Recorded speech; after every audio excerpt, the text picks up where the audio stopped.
une nouvelle série de vidéos du cycle renforcement en sciences, série qui va être dédiée en fait au principe des distributions, un outil qu'on va utiliser de manière très intensive en traitement du signal et aussi pour traiter tous les cas de sources ponctuelles notamment, par exemple en acoustique et plus généralement en physique.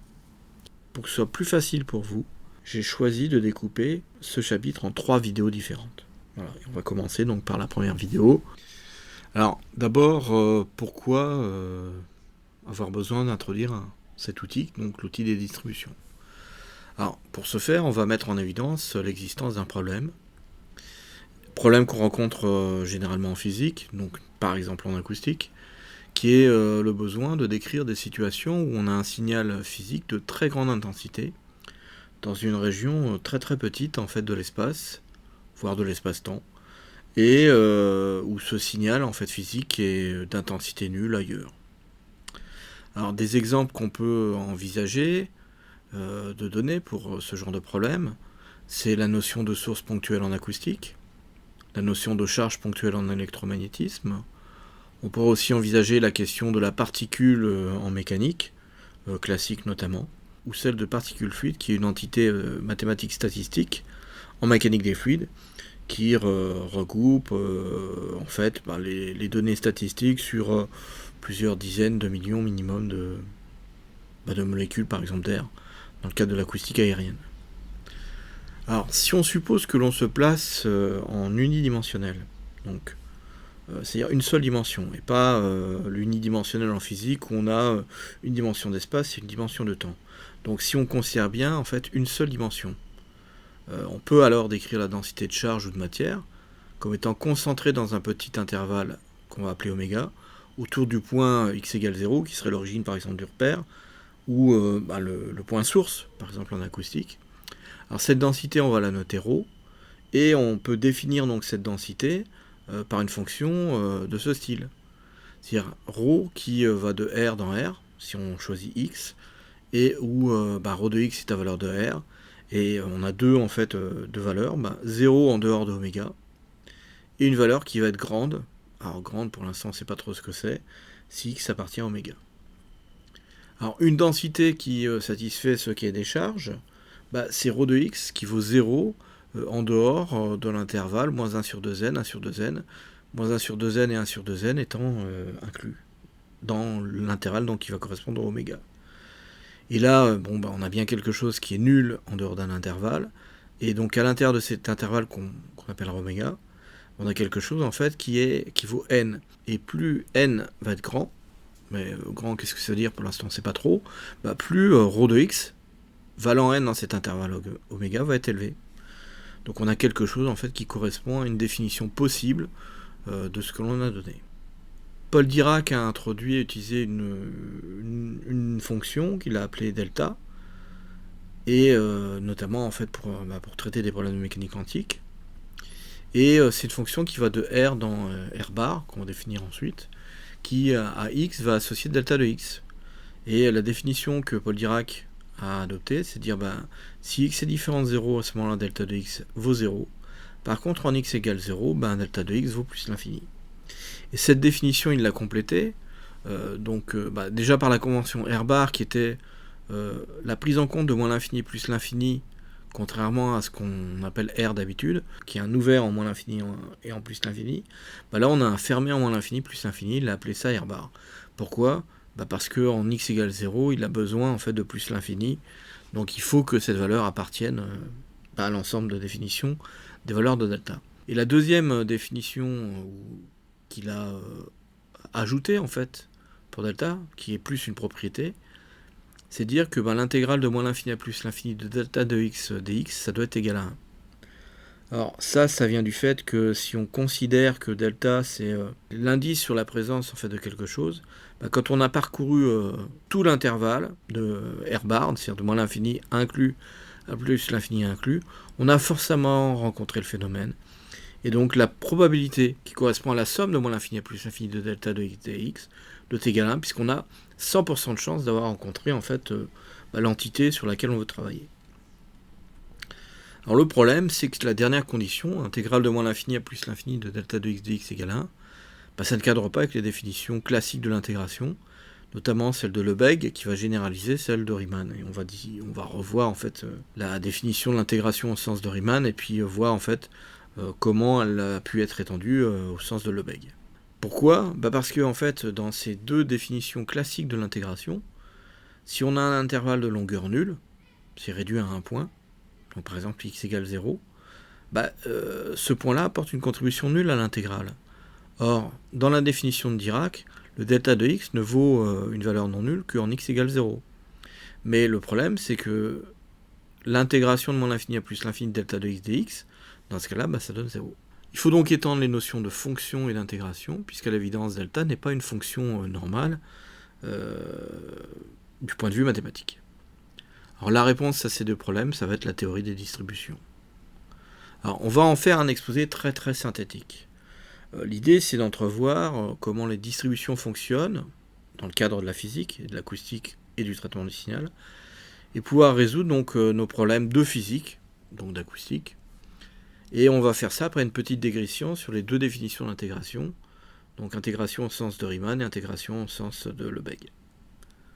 Alors d'abord, l'intégration au sens de Riemann, qu'on a déjà utilisée dans les vidéos sur l'intégration, qui est celle qui est la plus connue en général.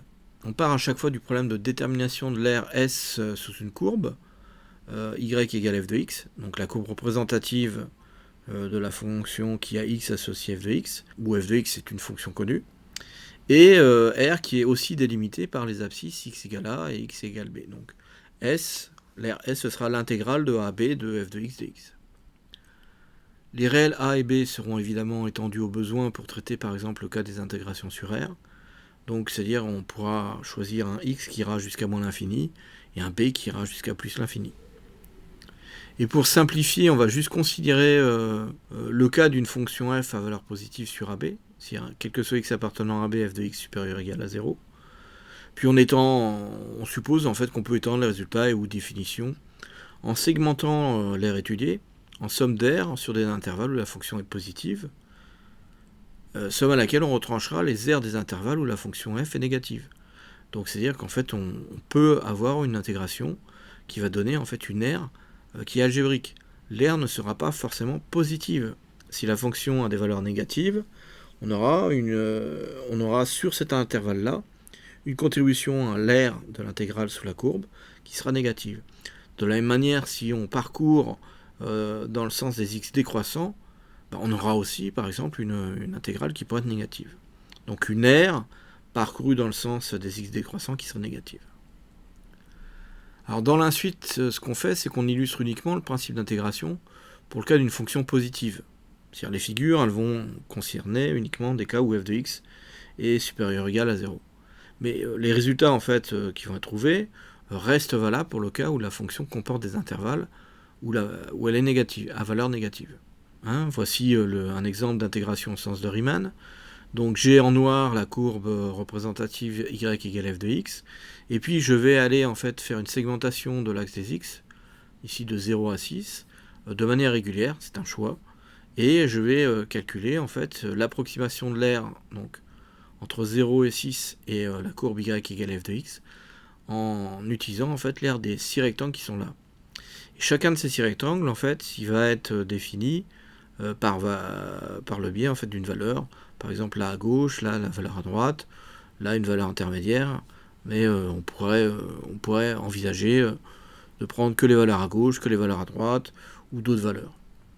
Donc, si on considère par exemple l'approximation de cette aire par l'aire des rectangles à gauche, S, on va dire que c'est une somme de i égale à 1 à 6, puisqu'il y a 6 rectangles, des f de xi, delta de xi.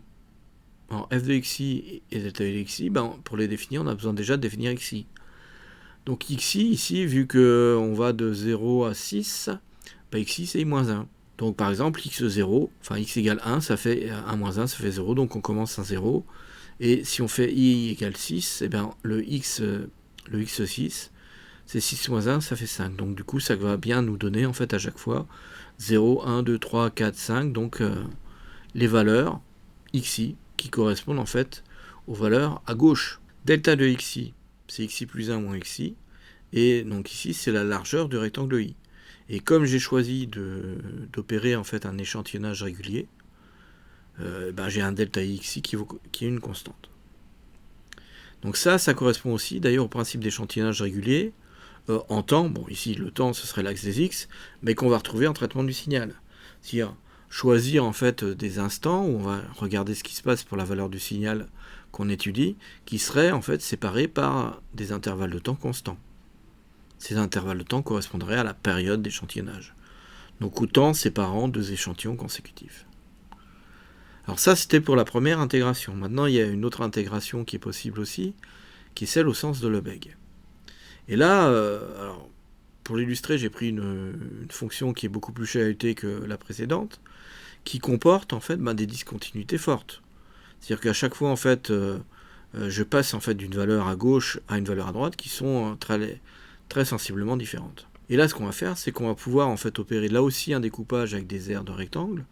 Mais les aires de rectangle, on ne va plus les choisir en fonction d'un découpage suivant l'axe des x, mais en fonction d'un découpage suivant l'axe des y.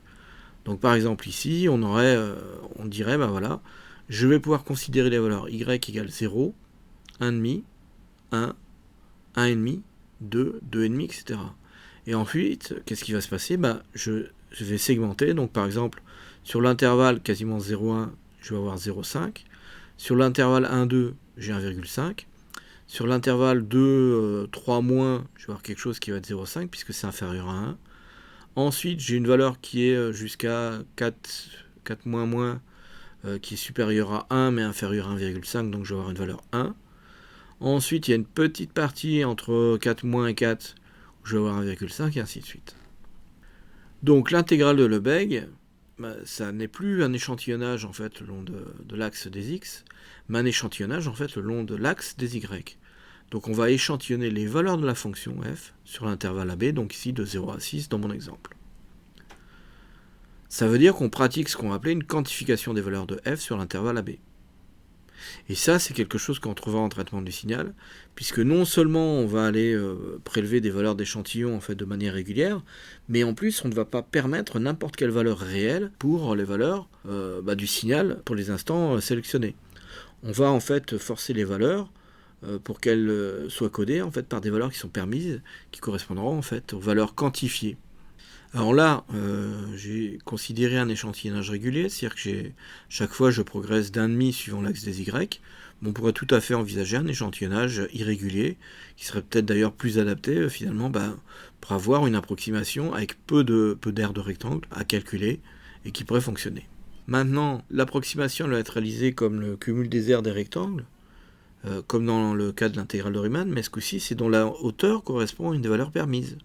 C'est-à-dire toutes les valeurs, par exemple, qui sont à 0,5, on va regarder en fait cet intervalle-là, par exemple 0,1, ça fait 1, là c'est 2 à 3 moins, donc du coup ça donnerait 2 moins, ça va être voire 2 fois la valeur 0,5. Pour la valeur 1, c'est plutôt entre 3 et 4 moins, et donc du coup fois 1. Pour 1,5, on aurait ce rectangle-là, et puis ce petit rectangle-ci, ce petit rectangle-ci, ainsi de suite. Donc on va noter yi les valeurs permises pour la fonction, donc ça correspondra à la hauteur i en fait des rectangles, et mu i ce sera la somme des longueurs des intervalles où f est codé par yi. Donc tant que f de x est compris entre yi et yi plus 1 exclu, on va dire qu'à ce moment-là en fait ça contribue en fait à la longueur, donc à la mesure mu i. Alors la mesure de Lebesgue pour un intervalle CD, en admettant en fait que la fonction elle soit codée, ou on considère qu'elle est codée par la même valeur sur tout cet intervalle, le mu de CD, de l'intervalle CD, c'est simplement d-c.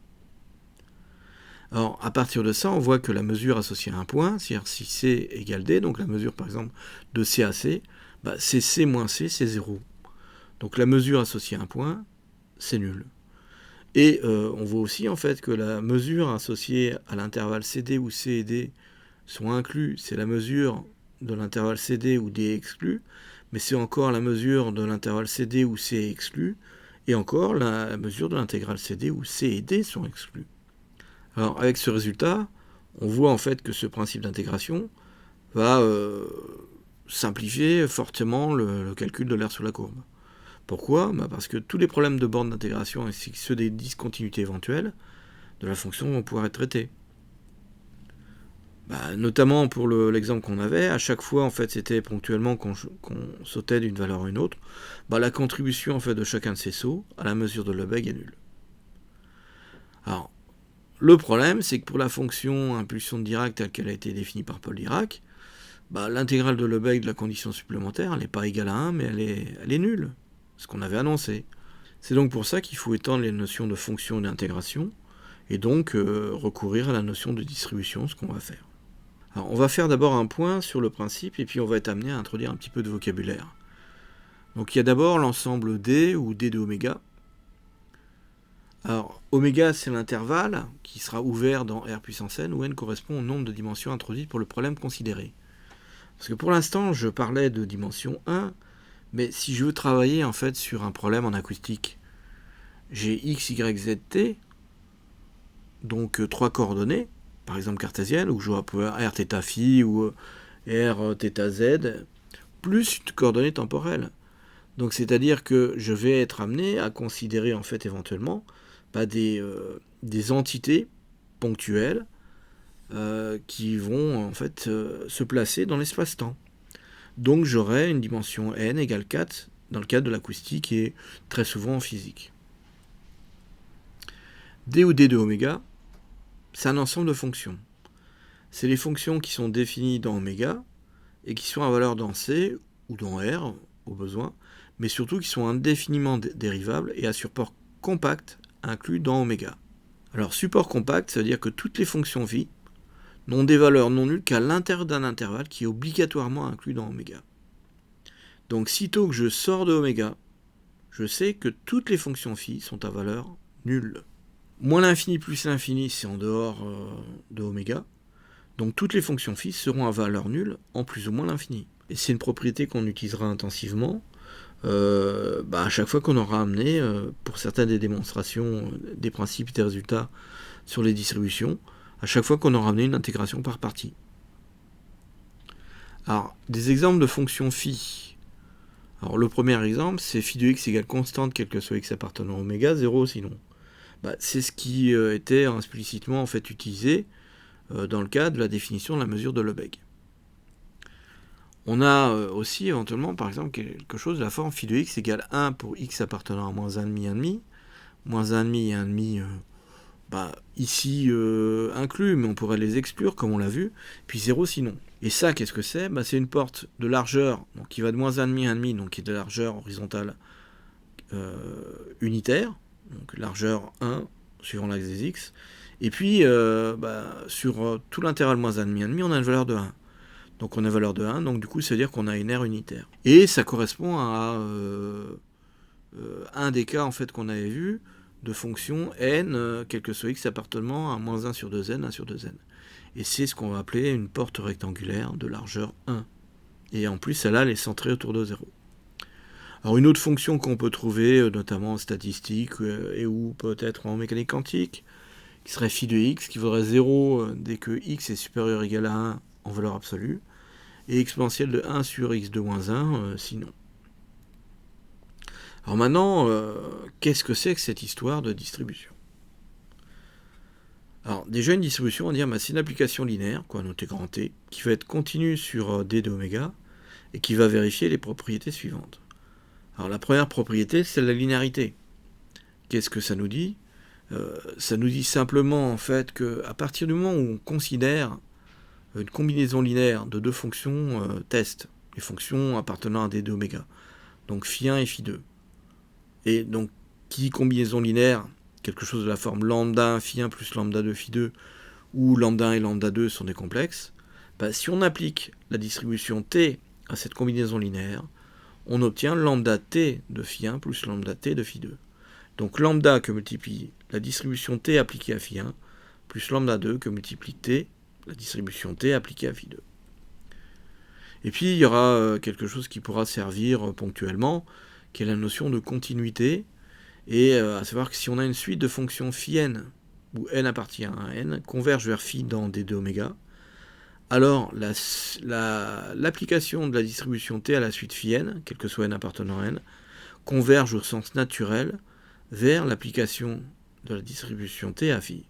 Alors convergence au sens naturel, c'est le schéma habituel. Si on choisit un epsilon supérieur à 0, puis on va dire que si ça converge, il existe un grand N qui donc du coup potentiellement dépend de epsilon, tel que quel que soit n supérieur ou égal à ce grand N de epsilon, l'écart entre t de phi et t de phi n, donc l'application de la distribution T à phi moins l'application de la distribution T à phi de n, devient inférieur ou égal à epsilon en valeur absolue ou en module, si on a des fonctions à valeur dans C. Ça permet en fait, par exemple, d'envisager que la fonction delta, la distribution delta, on puisse la définir à partir des fonctions qu'on avait vues tout à l'heure, c'est-à-dire n entre moins 1 sur 2n et 1 sur 2n. Donc c'est pour ce genre de choses qu'on peut avoir besoin de ceci, puis on aura peut-être besoin de ça pour un des résultats qu'on sera amené à démontrer. Alors j'ai ensuite besoin de la notion de fonctionnel. Alors c'est un opérateur qui fait correspondre à toute fonction phi appartenant à des zéros, où des zéros ce serait l'espace vectoriel des fonctions continues à support borné, donc un intervalle, si on est en 1D, donc un intervalle qui serait de longueur finie. Le scalaire, intégral sur oméga, des mu, où mu c'est la mesure au sens de Lebesgue. Donc maintenant on peut envisager le cas de la distribution qu'on va appeler régulière, par exemple, qui sera qu'à toute fonction f localement sommable, c'est-à-dire en fait qui est sommable sur tout ensemble borné, on peut faire correspondre la distribution f définie par quel que soit phi appartenant à un d de oméga. F de phi, c'est-à-dire si on applique la distribution f à phi, qu'on notera avec crochet f, crochet ouvrant f, virgule phi, crochet fermant, ce sera l'intégrale de moins l'infini à plus l'infini de f de x, phi de x dx. Alors les crochets ouvrants et fermants, notamment en mécanique quantique, ça s'appelle le bras et le ket, parce que les crochets, la série crochet ouvert, crochet fermant, c'est bracket en anglais. Donc si vous entendez parler de bras f, virgule phi, ket, c'est simplement l'écriture crochet ouvrant f, virgule phi, crochet fermant.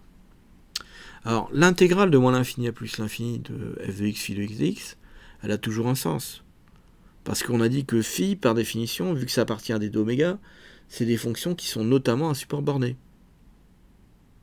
Donc ça veut dire qu'en moins l'infini en plus l'infini, phi, ça vaut 0. Alors, un théorème qui servira à limiter en fait le nombre de distributions étudiées, qui est que deux fonctions f et g localement sommables vont définir la même distribution si elles sont égales presque partout.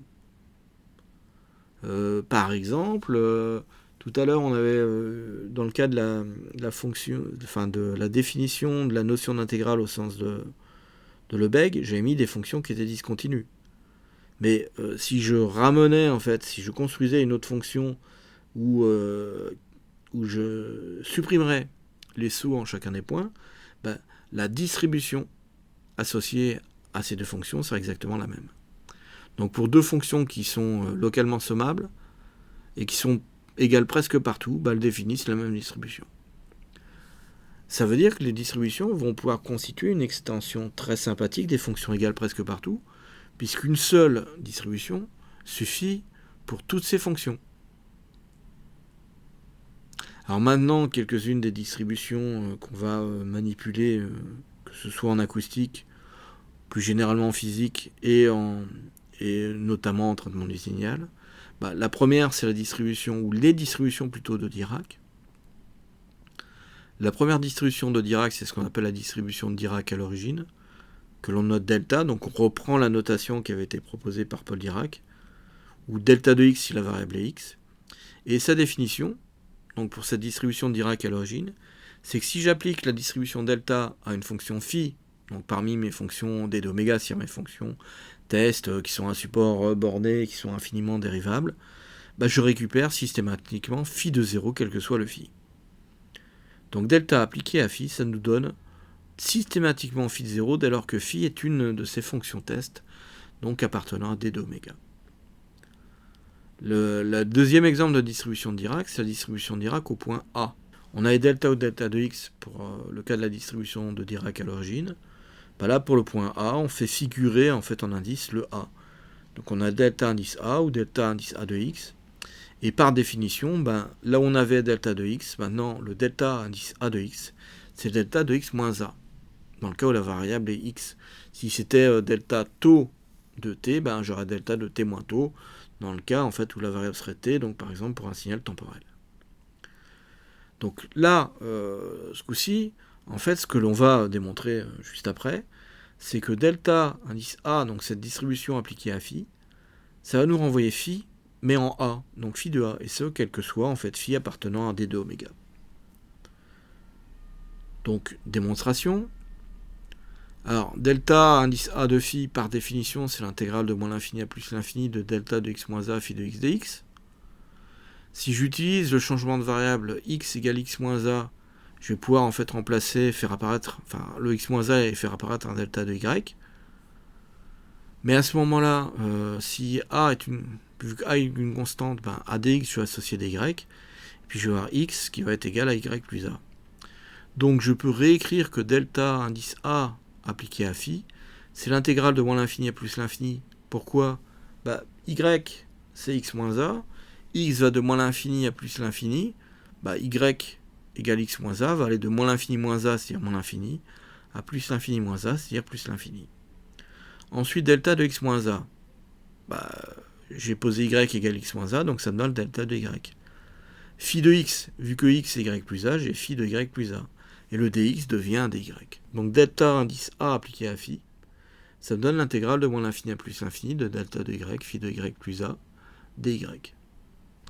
Maintenant, ce qu'on a vu, c'est qu'on a défini la distribution delta de la manière en fait suivante, c'est-à-dire que la delta appliquée à une fonction phi appartenant à notre ensemble des fonctions test, donc à l'ensemble des d de oméga, c'est l'intégrale de moins l'infini à plus l'infini de delta de y phi de y dy. Ça, c'est la définition qu'on a donnée pour les distributions. Mais dans le cas de delta, bah, ça nous renvoie phi de 0. Mais ici, si je pose phi 2 de y égale phi de y plus a, je reconnais dans l'intégrale de moins l'infini à plus l'infini de delta de y phi de y plus a dy quelque chose de la forme delta de y phi 2 de y dy. Et donc, qu'est-ce que je récupère ? Phi 2 de 0. Donc, delta distribution appliquée à phi, c'est delta distribution appliquée à phi 2, c'est phi 2 de 0, mais comme phi 2 de y, c'est phi de y plus a, c'est phi de a. Voilà, c'est fait, la démonstration ne prenait pas énormément de temps ni de lignes. Alors, parmi les autres distributions qu'on sera amené à considérer, notamment pour tout ce qui va être les questions d'échantillonnage, il va y avoir celle du peigne de Dirac. Alors le peigne de Dirac, avec le E qui serait... c'est un E majuscule en fait, qui aurait pris un mauvais coup de poing, qui serait knockout, donc tombé par terre. Donc ça c'est choix de x. Par définition, c'est la somme de moins l'infini à plus l'infini des delta indice n de x. Delta indice n de x c'est quoi ? C'est la distribution delta en x égale n. Donc la définition de peigne de Dirac, c'est encore la somme de moins l'infini à plus l'infini de delta de x moins n, où n, c'est un entier relatif. On a ensuite besoin, par exemple, des distributions de Dirac tridimensionnelles. Alors là, ce qu'on va faire, c'est qu'on va dire, vu qu'on est en tridimensionnel, je vais avoir besoin des trois coordonnées. Donc je vais faire intervenir une distribution en un point, donc en R0 vecteur, pour chacun des points de l'espace, donc chacun des R. Et donc ce sera delta de R vecteur moins R0 vecteur. Bon, R vecteur, je dis que c'est de coordonnées x, y, z. R0 vecteur, c'est de coordonnées x0, y0, z0. Et du coup, en fait, ce qu'on peut montrer, c'est que le delta de R vecteur moins R0 vecteur, c'est le produit des deltas suivant chacun des axes. Donc je vais avoir delta de x moins x0, différence des deux coordonnées, donc de R et de R0 suivant x, delta de y moins y0, coordonnées suivant y, fois delta de z moins z0. Donc ça, c'est pour la définition du delta à partir du delta unidimensionnel qu'on a vu. Maintenant, appliquer la distribution delta R0 vecteur à une fonction test phi, dans l'ensemble toujours des fonctions qui sont infiniment dérivables et à support compact, c'est faire une intégrale de moins l'infini à plus l'infini 3 fois, puisqu'on maintenant on a x, y, z. De quoi? De delta de r moins r0, que multiplie phi calculé en r, et des 3r. Et si on développe à partir en fait de ce qu'on a vu avant, c'est en fonction des coordonnées x, y, z, c'est l'intégrale triple de moins l'infini à plus l'infini, de delta de x moins x0, que multiplie delta de y moins y0, que multiplie delta de z moins z0, que multiplie phi de x, y, z, avec des x, des y, des z, pour indiquer quelles sont les trois variables sur lesquelles on intègre.